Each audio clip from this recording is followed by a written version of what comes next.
some of you might know that for 5 years I lived in Israel, and I had the chance to spend a few years before I was married and had any kids. And in fact, that's where I met someone very special. She became my girlfriend, and then my wife, and she's still married to me. Thank you so much for continuing to be married to me. So we met in Israel when I was a student and she was a student, and I was a student at the Hebrew Union College. And then later in our lives, we said we want to move back. And by that time, we'd already had 3 children, and we thought, how hard could it be? You know, just throw them on the plane and get on it and just go. And we did. And while I was there, I worked at the Hebrew Union College, the same place that I studied all those years before. And one of the great things that happened there is Cantor Emma was my student, and Rabbi Adam was my student too. And that's how we made that connection that brought Cantor Emma to Stephen Wise Temple. And my relationship to the Hebrew Union College over the years has been really, really important to me, and it's a special place. And they reached out to me about a year ago and said, we have this amazing program where we can bring an Israeli rabbinical student to your congregation for a few weeks in the fall, and then they'll come back a few weeks later. It's called the Golden Rabbinic Fellowship. And I said, of course, we would love to do that. And one of my mentors, Nami Kelman, said, we have the perfect fellow for you. Her experience is so deeply rooted in education, and given Stephen Wise Temple's commitment to early childhood education and our day school and our CYE that we're celebrating tonight, it's a fantastic match. And so Maayan Morag and her husband Yoav and their daughter Michaela came and arrived, was it just yesterday? They arrived just yesterday from Israel, and it was amazing because on their flight from Tel Aviv here, we got the amazing news about our hostages, God willing, coming home. So when they landed, that's when they found out about what had been happening. But let me just say a few words to you about Maayan, and then she's going to teach us a little bit tonight. She's also going to teach Torah study tomorrow morning, Spirit of Shabbat, and you'll have some other opportunities throughout the week. And then she's going to come back in April and do some more teaching, and hopefully we'll get to spend lots of time with Maayan over the years. Pardon me.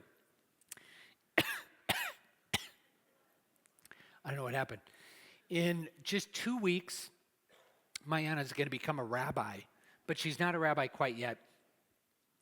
Before she became a rabbi, or she's going to become a rabbi, she already has a PhD in education and Jewish studies from Tel Aviv University. She focused on folklore and gender, and she brings an extensive experience in pluralistic Jewish education. She directed the pre-army leadership program in Yafo, and she also worked in Cholon. She taught and coordinated Jewish thought in Israeli high schools, facilitated study programs for youth, students, and adults, and she completed a year-long internship with the Reform Congregation in Connecticut, and she's just had the most amazing day. Basically, we said, give you a sense of what it's like here at Stephen Wise Temple.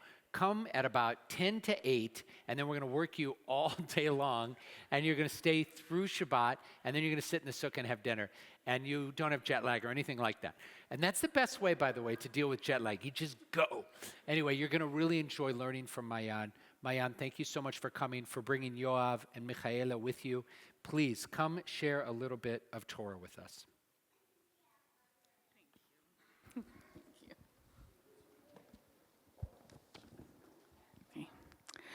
Imagine you are a farmer. You work all year, testing your body with very difficult work. Finally, autumn has arrived, the time to gather the harvest. Your storehouses are full, your home is secure and full of everything you've worked for. For a moment, you can stop and feel a great sense of satisfaction that everything is safe and protected. And right at that moment, as the most peaceful part of your calendar arrives, during Sukkot, the Torah tells us to leave our safe, permanent homes and go live outside in a sukkah. Why would we be asked to do that at a time of comfort and security? Maimonides, Harambam, explains, so that a person will always remember their most difficult days during their days of deepest joy. In other words, when things feel safest, when things feel most secure, in the times of our greatest joy, we must remind ourselves in the most tangible way possible of all fragility, all the vulnerabilities of harder days. When we sit in safety on our land, we remember the impermanence of the Sukkot our ancestors built and live in during their desert journey. When our homes are warm and full of this year's harvest, we are reminded of the power of nature, of what it feels like to be fully exposed to the world around us. There's nothing like a rain in the Sukkah to remind us how lucky we are to have a solid roof over our head. But over the past 2 years, we, the Jewish people, have been living through not a time of plenty and of good harvests. These have not been days of deepest joy, rather the days of hardship. As a family living in Israel right now, even our home, the place that is supposed to feel like a place of safety and security, has become dangerous. On October 7th, so many lives were taken, so many of them in places that were meant to be secure, on army bases, in bomb shelters, and in safe rooms. Every place presents its dangers.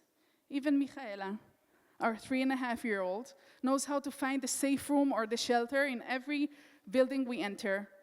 In our home, running to the shelter during a siren means going down 4 flights of stairs. When that alarm sounds, you are not looking for a sukkah. You look for strong, insulated shelters. So why, in times like this, are we told to sit in the sukkah? I mean, haven't the Jewish people suffered enough? I want to suggest that the sukkah can teach us something else as well. It can teach us the opposite of Maimonides' lesson, that a person should also remember the good days during the hard ones. Even at times when what we want most is safety and protection, we can hold on to the memory that there were, and sadly will be again, times when it will feel as though we are seated in the sukkah, vulnerable and exposed. Even in the hardest moments, we can remember that our ancestors sat in Sukkot in the desert. And at the end of that long, exhausting journey, they reached the promised land and embarked on a new, more hopeful chapter. Even when times are hard, we are commanded to find joy. As Jews, we are commanded to hold both things at once: darkness and light, fear and hope, doubt and faith. And here we are exactly in one of those days. We are in the midst of days of tension and anticipation, hope and worry, emotion and possibility. When I packed my yellow ribbon 2 days ago, I prayed that by the time I gave this sermon, I would not need to be wearing it anymore. We have been praying for this for so long, and it seems that maybe, finally, hopefully, our deepest prayer will be answered. Our brothers and sisters are coming back to their homes, to their dwellings of safety and security. And we, the rest of the Jewish people, can begin the slow, difficult process of healing and rebuilding. In the Hashkivenu prayer, we said, "Spread the shelter of your peace over us, ufros aleinu sukat shlomecha, baruch ata Adonai, הפורש סוכת שלום עלינו ועל כל עמו ישראל ועל ירושלים." Blessed are you, God, who spreads a sukkah of peace over us, over all the people of Israel, and over Jerusalem. This Sukkot, let us pray that our sukkah will truly be a mevaseret shalom, a herald of peace. Thank you.